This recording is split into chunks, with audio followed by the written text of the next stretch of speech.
সহিংসতার শিকার মানসিক অসুস্থ যুবতী। ঘটনা ঘিরে তুমুল উত্তেজনা নিলামবাজারে। জঘন্য থেকে জঘন্যতম অপরাধের ঘটনা ঘিরে উত্তপ্ত নিলামবাজারের লামা বাহাদুরপুর।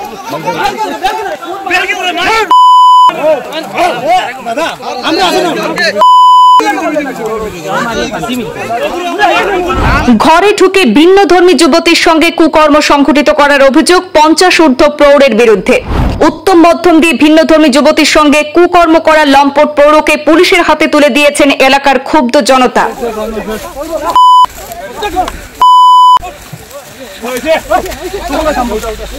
একাকিত্বের সুযোগ নিয়ে ঘরে ঢুকে কুকর্ম সংঘটিত করেছে পড়শি গ্রামের লম্পট এক প্রৌঢ়।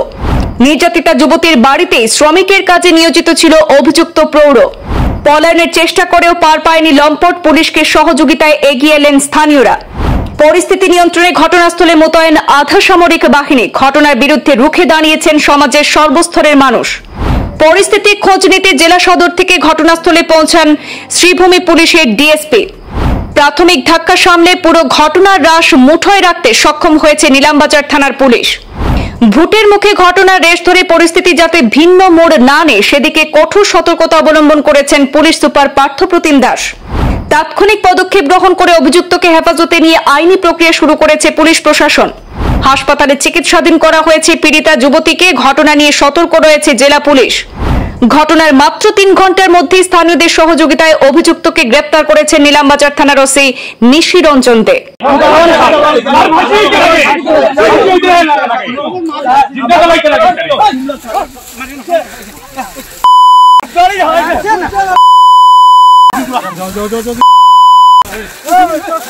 চলন্ত বাসে যুবতীর সঙ্গে কুআচরণের ঘটনার রেশ মিটার আগে আরো এক জঘন্য থেকে জঘন্যতম কাণ্ড সংঘটিত হল নিলামবাজার থানা এলাকার লামা বাহাদুরপুর দ্বিতীয় খণ্ডে।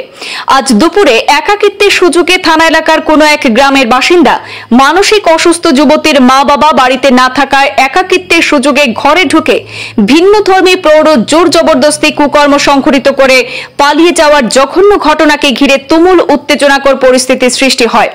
অভিযোগ মতে থানা এলাকার লামা বাহাদুরপুর দ্বিতীয় খণ্ডের বাসিন্দা অভিযুক্ত ফরিজ উদ্দিন যুবতীর বাড়িতেই শ্রমিকের কাজে নিয়োজিত থাকা অবস্থায় সুযোগ বুঝেই ঘরে ঢুকে মানসিক অসুস্থ যুবতীর সঙ্গে কুকর্ম সংঘটিত করে পালিয়ে যায়। প্রৌঢ়ের নির্যাতনে অসুস্থ হয়ে পড়েছে সেই যুবতী। তাৎক্ষণিকভাবে প্রথমে নিলামবাজার এবং পরে জেলা অসামরিক হাসপাতালে ভর্তি করা হয়েছে যুবতীকে। পুলিশ ঘটনার দ্রুত পদক্ষেপ করে স্থানীয়দের সহায়তায় অভিযুক্ত ফরিজ উদ্দিনকে গ্রেপ্তার করে আইনি প্রক্রিয়া গ্রহণ করেছেন। পরিস্থিতি বেগতিক বুঝে অভিযুক্ত পালিয়ে যাওয়ার প্রচেষ্টা চালালে ক্ষুব্ধ জনতা বেদম উত্তম মধ্যম দিয়ে পুলিশের হাতে সমঝে দিয়েছেন। ঘটনাটিকে ঘিরে তীব্র চাঞ্চল্য ছড়িয়ে পড়েছে নিলামবাজার সহ পুরো সীমান্ত জেলায়। পুলিশ সুপার পার্থপ্রতিম দাস দ্রুততার সঙ্গে পরিস্থিতির রাশ মুঠোয় রাখতে পদক্ষেপ গ্রহণ করেছেন। ভোটের মুখে ঘটনা ঘিরে যাতে কোনো ধরনের অশান্তি সৃষ্টি না হয় তার জন্য কড়া সতর্কতা অবলম্বন করেছেন জেলা পুলিশ সুপার পার্থপ্রতিম দাস।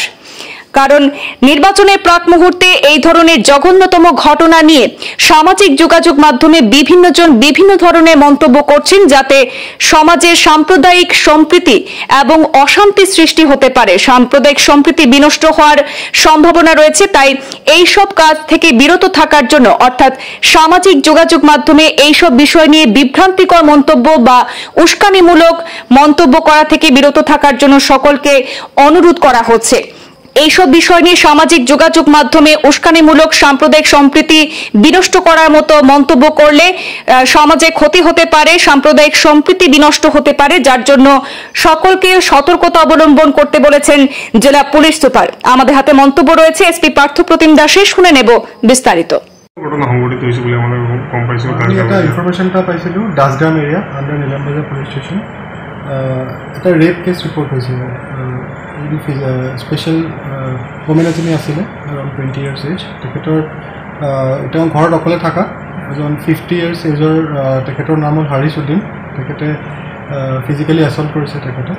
তো তেওঁ অলপ পলাতক আছিলে। তেওঁক আধা ঘণ্টা আগত আমি এপ্ৰিহেণ্ড কৰিছোঁ। ভিক্টিম গাৰ্লক আমি মেডিকেলৰ কাৰণে পঠাইছোঁ আৰু তেখেতক কাষ্টডিত লোৱা হৈছে। বাকী ফাৰ্ডাৰ ইনভেষ্টিগেশ্যনত কথা ঘৰত নেকি? ভিক্টিম গাৰ্লৰ ঘৰতে ঘটনাটো হৈছে। হাৰিচালৰ ঘৰত কি তেওঁ আমি যোনখিনি গম পাইছোঁ তেখেতে তাত তেওঁলোকৰ ঘৰৰ বাহিৰতে কিবা লেবাৰ কাম কৰি আছিলে তেওঁলোকৰ ঘৰত তেওঁক লগাই থৈছিলে তেওঁ বেক চাইডে দৌৰি দি ঘৰত সোমাই পেলাই এই ঘটনাটো সংঘটিত হৈছে হাৰিচালৰ ঘৰটো ক'ত দাসগ্ৰাম এৰিয়া দাসগ্ৰাম কি এৰিয়াত হয় কাষৰ গাঁৱত থেংক ইউ ছাৰ এতিয়া ষ্টাটাছ কি আছে ছোৱালীজনৰ মানে ছোৱালীজনৰ কেনেকুৱা আছে তেখেতৰ এতিয়া আমি মেডিকেলত আনিছে তেওঁক শ্ৰীভূমি চিভিল হস্পিটেলত আহিছে তেওঁ বাকী মেডিকেল এক্সামিনেশ্যনটো চলি আছে ৰিপৰ্টবিলাক আহিলে ফাৰ্ডাৰ গম পাম আৰু একিউজ এতিয়া পুলিচ ষ্টেচনত আমাৰ কাষ্টডিত আছে